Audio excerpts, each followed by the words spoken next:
são narrativas que têm por objetivo tornar visíveis ideias e conhecimentos que os professores têm sobre o ensino.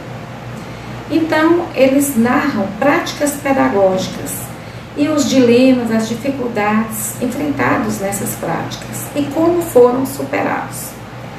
Como ferramenta reflexiva, eles tornam explícitos conhecimentos tácitos que o professor traz e possibilitam ainda evidenciar pensamentos, motivações, intenções, ideias pré-concebidas, necessidades formativas e outros sentimentos que nem sempre são tão evidentes. Mizukami apresenta as seguintes características para os casos de ensino.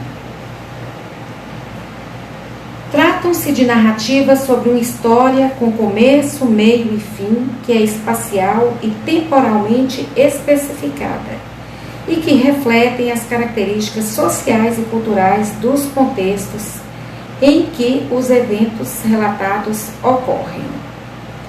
Para Nono, o estudo de casos de ensino com futuros professores e com professores em exercício parece oferecer importantes vantagens para a aprendizagem profissional da docência, pois podem revelar a complexidade das situações de ensino que ocorrem em sala de aula, auxiliar os futuros professores a se familiarizarem com a necessidade de pensar e agir frente a situações complexas, favorecem o desenvolvimento de destrezas de análise crítica, de resolução de problemas e de tomada de decisões, possibilitam a explicitação e desenvolvimento de teorias e práticas de ensino e permite o exame de sua validade frente à complexidade das situações de sala de aula. É importante, gente, nós lembrarmos que essas características que temos aqui e essas possibilidades dos casos de ensino, de forma geral, nos permitem ver como eles são importantes para que os futuros professores entendam a complexidade da sala de aula. Muitas vezes pode ser construída uma ideia de que tudo ocorre conforme o planejado, que tudo vai ser muito tranquilo se o professor fizer a parte dele. Muitas vezes ocorrem imprevistos ou ocorrem situações com alguns alunos que aquilo ali muda completamente o que foi planejado, o que foi feito pelo professor. São situações complexas e que, estudando os casos de ensino, vendo os problemas que podem ocorrer, como que eles foram superados, o licenciando, estudando isso, é muito rico para ele, né? Porque ele já vai construindo aquela visão da sala de aula como um ambiente complexo, da prática pedagógica, com a necessidade de que o professor esteja ali ciente das dificuldades que ele vai enfrentar e que nem sempre ele vai ter respostas prontas, mas que ele possa lidar com isso de uma forma tranquila, com segurança, porque isso é o normal, é o que acontece, é o que faz parte da realidade. Então é bom que ele estude casos de ensino. E também professores que estão já atuando, porque vão conhecer casos de ensino de outros colegas, como que eles lidaram, e que ele também relate os seus casos de ensino, para que possa analisar as compreensões que ele tinha, as ideias preconcebidas, os seus sentimentos, as suas frustrações, as suas vitórias. Então, é importante, né? Outra coisa que Nono nos traz que no desenvolvimento profissional de professores, os casos de ensino podem ser utilizados de diversas maneiras. Para analisar e discutir casos já elaborados e que lhes são apresentados, redigir casos relacionados com experiências próprias vividas em situações de ensino, para que sejam em seguida analisados. Era isso que justamente que eu estava falando com vocês, que ao analisar e discutir casos de ensino, os professores podem desenvolver e explicitar seu conhecimento profissional pela possibilidade de estudar várias temáticas relacionadas a diversas áreas de conhecimento, rever concepções de ensino, de aprendizagem sobre o aluno, sobre avaliação, disciplina, construir o conhecimento pedagógico do conteúdo e ampliar esse conhecimento, né? Podem também, ao redigir casos de ensino, ao redigir, porque nós vimos ao estudar, ao redigir eles podem focalizar sua atenção em algo que já sabem, compartilhar com outras pessoas esse conhecimento, demonstrar a complexidade dos problemas enfrentados por professores e a necessidade de articular esses problemas no processo de construção de solução. A redação de casos de ensino exige alguns cuidados. Primeiro, quebrar nossa resistência em escrever o que pensamos, o que vivenciamos, e em nos colocar para os outros, em nos mostrar para os outros.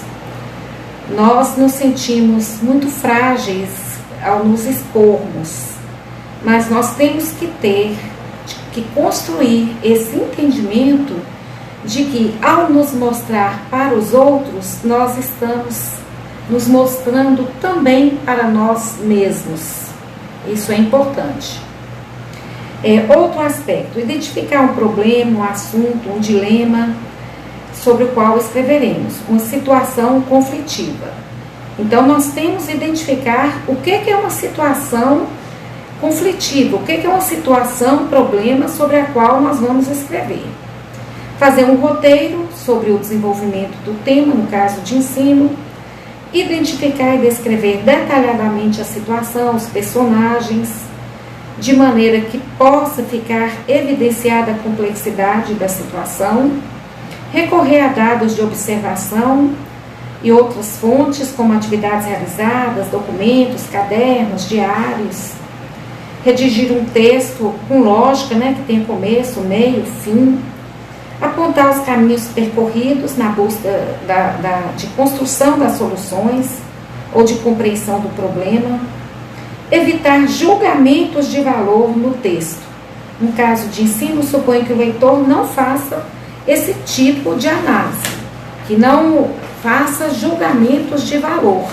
Não cabe ninguém estar ali valorando, falando se o professor teve uma condução boa, se teve uma condução ruim, se os alunos eram alunos ruins, que eram alunos que eram invadidos, que eram isso ou aquilo.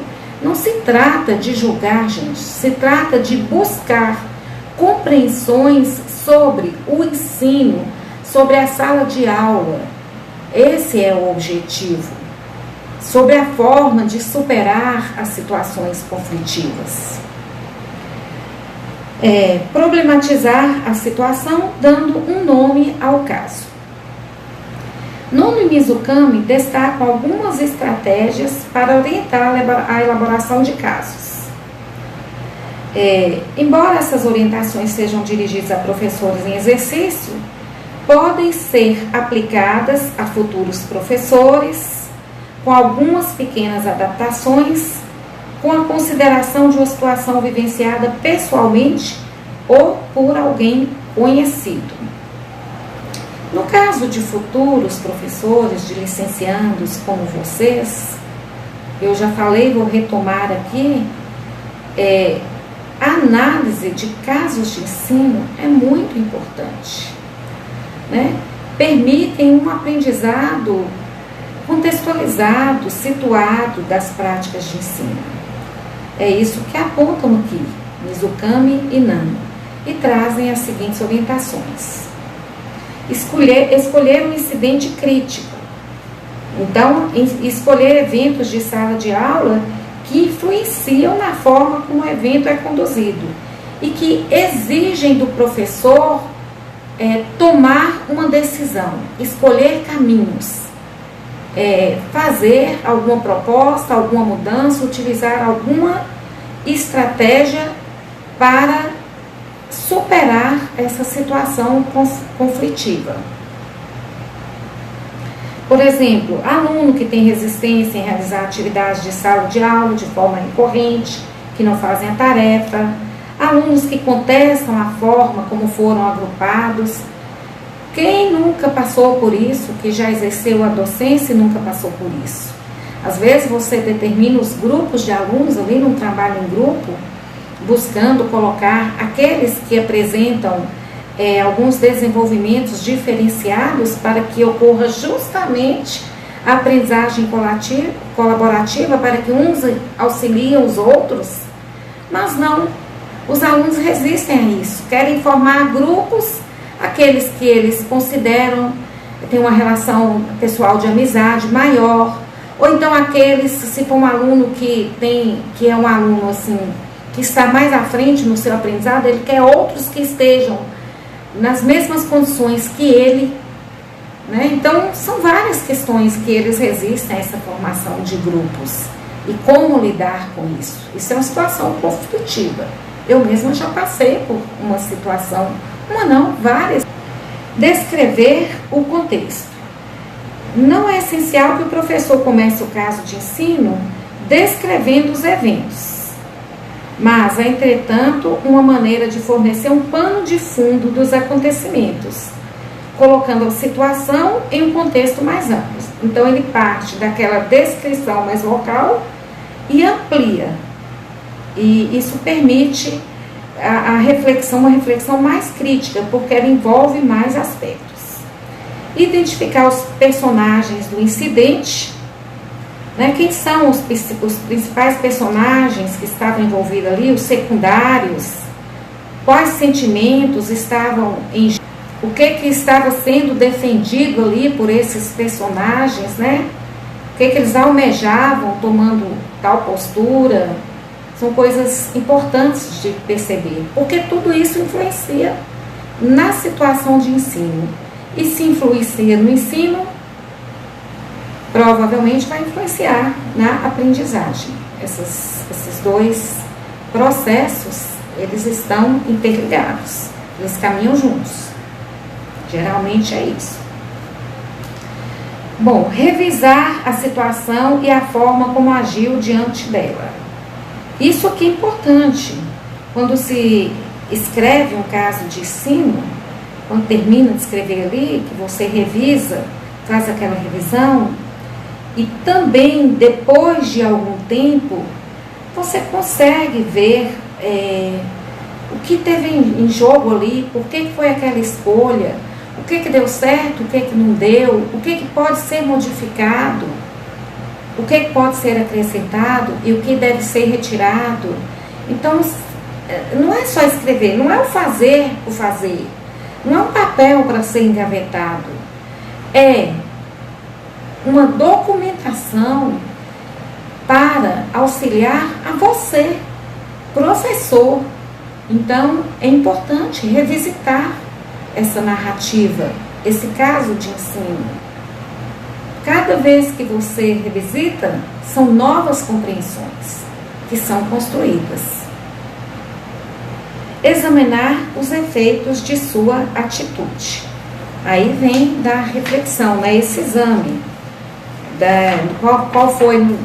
Quais foram, né, no evento descrito, as reações, as suas reações, inclusive os seus sentimentos, as suas emoções, quais que foram ditadas pela razão ou quais que foram mais impulsivas, como que foi o impacto dessas reações na aula, né? Isso é importante. Revisitar também o incidente, procurar visitá-lo de maneiras diferentes.